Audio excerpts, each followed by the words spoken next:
Welcome to Creatively Exposed, a conversation for creatives, introverts, sapiosexuals, and all of the people entertained and who love us. I am Liz Flo, the podcast host, poet, writer, and overall Afro-Caribbean Latina creative. I know that is a mouthful, but welcome to the show.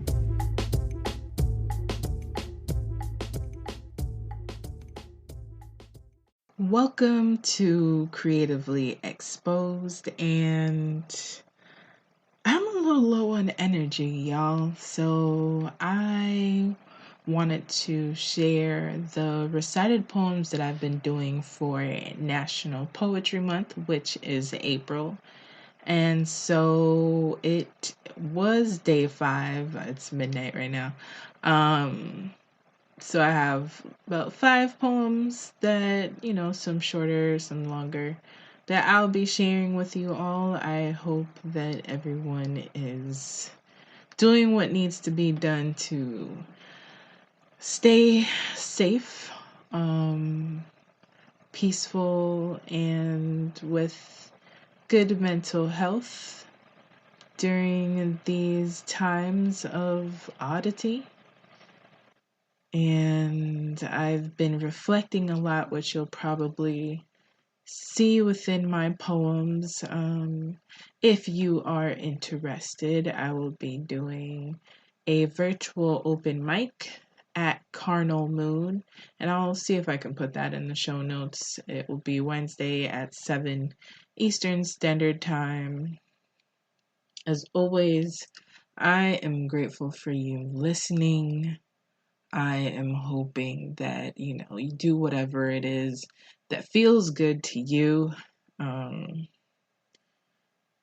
Not pressuring yourself to do more than you feel necessary. And whatever that looks like to you, may it feel good and be good for you. I have been doing meditation, these poems, and yesterday, Sunday, was a very lazy day, and I allowed myself to watch K-dramas and look at prompts and catch up to my 30 for 30. I was behind. And some of these poems, I might explain some of them as I go. So I'll put transitions in between each one, and let me see what the order is. So I've been kind of in this week in a place of revisiting a lot of old things. So that's what my first poem is about, and I really I restarted my blog just for the 30, which is at lizflo.com, also in the show notes. The second one was a really great, basically a self-portrait poem, and it's kind of talking about yourself in a way that may feel a little less obvious, but you're welcoming yourself and creating this image of what it is to be you as an experience of a person, right? The third one is body language, and I loved this prompt. So the first one was kind of like a free write. The second one was from from Leon Alvarado. She has daily emails that has poems in them, and it comes with different prompts, and whatever resonates with me is what I work with. The third one is, if your body could speak to you, what would it say? And so I took that and ran. And I hope you enjoy all of these. But, you are always welcome to let me know what you like, what you don't like. So that's number 3. The fourth one is also from Ayaskala, and you can check them out on Instagram. And it is to write about a color without saying the color in the poem. And so my color was blue. And I just used all the ways that blue can be used within that poem. And for the fifth one, which for me was kind of hard, I already had a micro poem set up. But the way that this prompt was, it says, write a poem of 2.5 lines. So I had to restructure my poem. And that's like the super short version of it. So this is a mini-sode of sorts of just, me sharing my work with you outside of my book, Soliloquy of an Ice Queen, and writing for joy. And I had written I don't even know if I'll like share that anytime soon or what I will do with that poem, but this poem that I wrote that's not in these, right? I think that I had a workshop and it was by 𝐛𝐨𝐨𝐤𝐬𝐡𝐨𝐩. I'm gonna look it up because it was just such a good workshop. Um, and it was about using anger in your poetry, right? And I think that just as he said, it's really, at least I don't tend to find a lot of angry poems. I hear there can be a lot of angry spoken word poems, right? But like the poetry that is seen published isn't usually very angry. And so it was called Tapping into the Fire with 𝐛𝐨𝐨𝐤𝐬𝐡𝐨𝐩, and it's part of Not Occult Media. And what it did is it cracked open something that I didn't realize, how angry I am. Grief sometimes is hidden anger disguised as sorrow. And so from there, I wrote a poem that was really like open and raw and freeing. And I realized I'm like, oh, I'm angry about more stuff. So I need to write more things. And so the next poem is, I don't know what to do with this poem because I think for at least over a year I've been wanting to write it. And it is a truth that I didn't realize how loud and uncomfortable it is. And it talks about so many different things. That's the ugly parts, right? And so when I read the poem, like I damn near hurt my own feelings. And I was like, oh, this hurts. And how long has it been since I've written something that is so raw and so true that I realize I have a wound that needs healing? So that is poetry. A lot of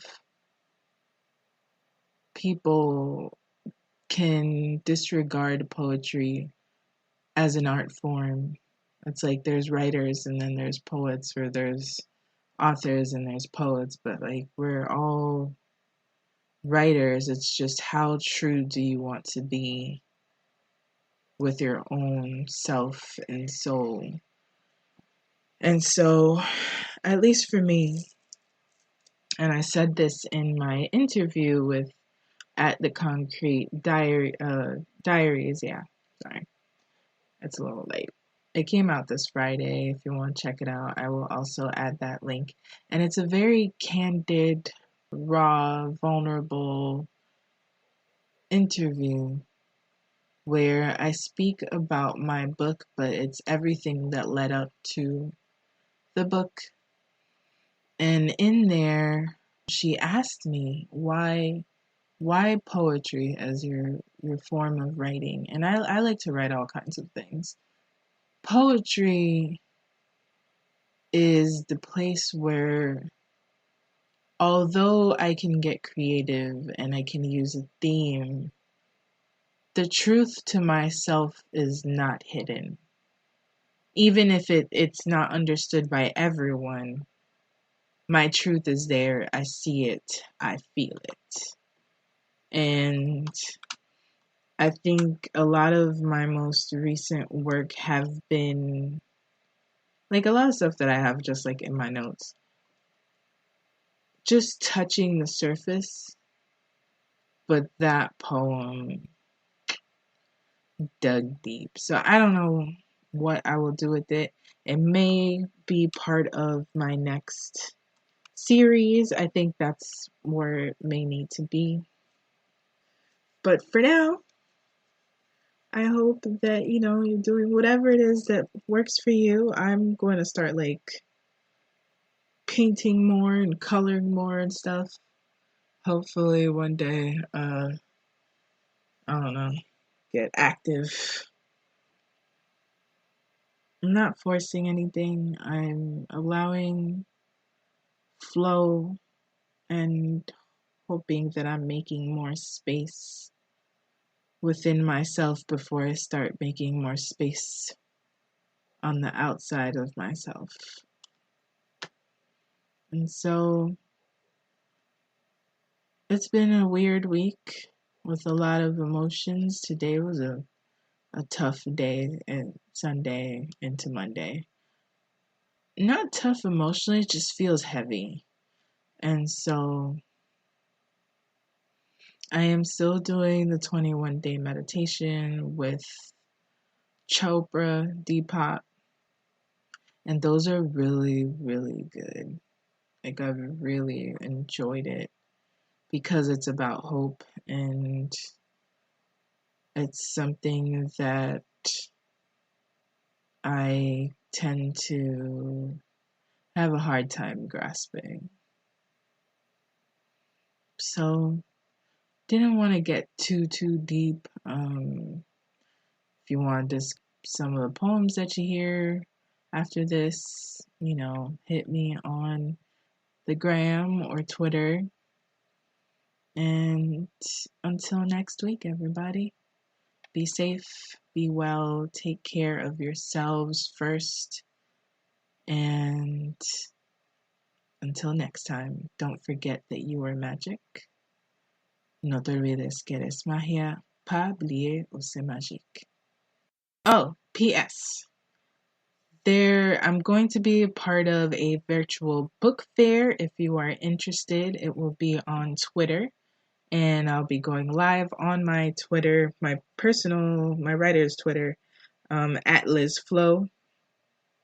And that is April 22nd. I'll definitely remind you, but at 12:30, April 22nd on Twitter, I'll be reading from my book, and any questions that remarks, what have you, it's like a 30-minute time slot. So come on over and listen. Check me out.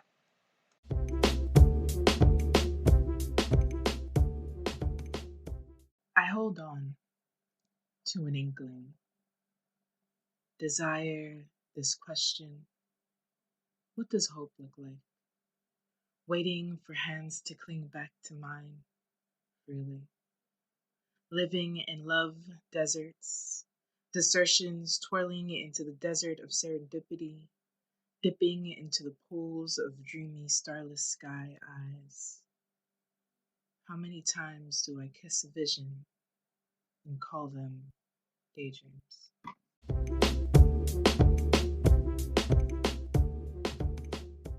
Raging 30s. Please don't ask me, do you still love me? Welcome to the beats that cut like shards, singing to love songs, knowing they dissolve in my mouth like pop rocks of amnesia, mature.